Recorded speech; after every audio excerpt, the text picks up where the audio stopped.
Have you ever felt that strange, hollow ache? That specific emptiness that settles in right after you've done something good? You listened, you rescued, you push your own life aside to mend someone else's. But in the silence of the evening, instead of warmth, there's only a dull ringing and one nagging question. Why do I feel so drained if I did everything right? We've been raised in a cult of benevolence. We try so hard to fit the image of a good person that we turn our lives into a 24/7 emergency service. We're terrified of saying no and becoming the villain in someone else's story. But why does life so often slap us in the face exactly when we are being the most open? Why does our sincere help turn against us? Today, let's talk about the shadow side of virtue, about how our good intentions silently build a golden cage. We aren't questioning your kindness, it is real. We are questioning the automatic habit of giving from a place of deficit and whether this goodness actually helps anyone. Where does the soul's calling end and the simple fear of rejection begin? And why is it that sometimes the most honest thing you can do is to finally allow yourself to be unapologetic?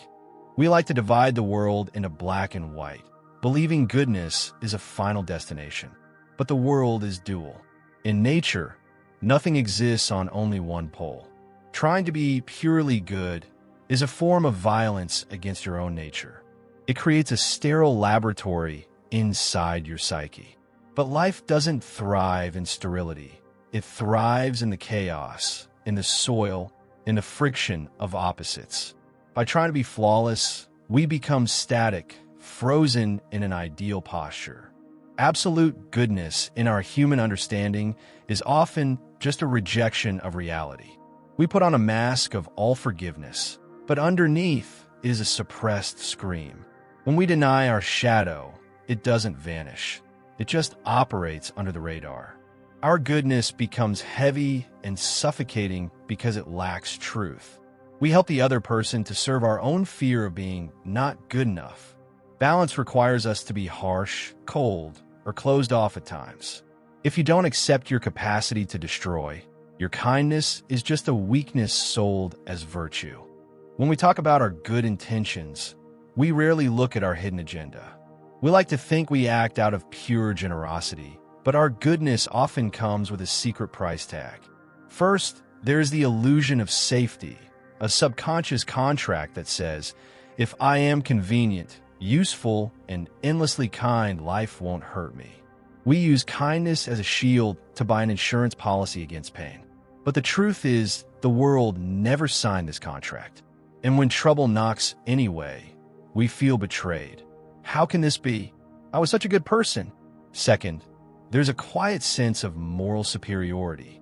The moment we rush to save someone who didn't ask, we subconsciously place ourselves above them. I am strong. You are weak. This feeds the ego far better than any career success, making us dependent on someone else's helplessness just to feel our own significance. Finally, it's an escape from our own lives. It is much easier and far more noble to untangle someone else's chaos than to look into your own abyss. While you are busy saving the world, you have a perfect alibi to ignore how your own health, career, or peace of mind is crumbling. We don't do this on purpose. It's just our psyche trying to protect us. But admitting these hidden gains means ceasing to be a hostage to your own goodness. Only when we understand that we often help just to soothe our own anxiety do we get a chance at real honesty. Sooner or later, everyone who lives by the motto, I only wanted what was best, gets a harsh reality check. Sometimes it happens through the cold ingratitude of those we rescued. Other times, through a sudden collapse of our own energy. We call this injustice, but it's actually a vital feedback mechanism. Why does this happen? The first reason is the violation of boundaries. We think we're bringing light, but our uninvited help feels like an invasion. When we solve someone else's problems, we enter their territory and strip them of their right to their own battle. They strike back, not because they are evil, but because they are protecting their autonomy. Life slaps us in the face to remind us, respect other people's boundaries and guard your own. The second reason is a hidden transaction. The world is deeply sensitive to our internal state. If your help is a secret deal to buy love or recognition, you will always be cheated. This happens precisely to shatter the illusion of your own selflessness and show you that true kindness doesn't look for its reflection in someone else's eyes. These blows are life's radical way of caring for you. Until it truly hurts, you won't stop giving yourself away piece by piece until nothing but an empty shell remains.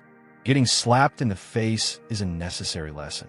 It's a chance to wake up and ask, what am I protecting right now? The person next to me or my own pride? Only this sobering moment can lead us to truly conscious action. How do we move forward then? Does this mean we should close ourselves off from everyone and stop helping? Of course not. But it is time to replace the automatic habit of being good with a conscious choice. To stop turning your kindness into another trap, try running every impulse through two simple yet brutal filters. First, the test of honest selflessness. Would I still do this if no one ever found out? If I got no thank you, no praise, and no validation? If you feel even a flicker of disappointment, stop. This is a transaction, not an offering. True help is a natural exhale. You do it because you cannot do otherwise without needing payback. Second, the test of long-term benefit. Ask yourself, am I stealing this person's strength, or am I helping them build it? If you constantly fix someone's life, you create a cycle of dependency. You deprive them of the very crisis they need to grow. The real long-term benefit of stepping back is that you allow them to face the consequences of their actions and discover their own resilience. That isn't cruelty, it's respect for their potential. True, sustainable help doesn't just patch up a temporary leak. It allows the other person to find their own footing so that in the long run, they can stand on their own 2 feet, and you're finally freed from the weight of being their eternal crutch. The hardest skill is telling the voice of fear from the voice of the soul. Fear is frantic, screaming, save them, or you're a bad person. The soul's calling is a quiet, steady certainty, pure clarity with no pride. Sometimes that voice will tell you, stop. Right now, you must help yourself. We need the courage to tear down the facade of the eternal rescuer. Yes, in the eyes of those who exploit your inability to say no, you will become cold or selfish. That is the price of freedom. Being real means embracing your duality, accepting that you hold both boundless light and deep darkness, and that you have every right not to shine where people just want to use you as a battery. Your kindness is a gift, not a tax. Stop trying to be good for everyone. Be honest with yourself and take care of your light. And I'll see you in the next video.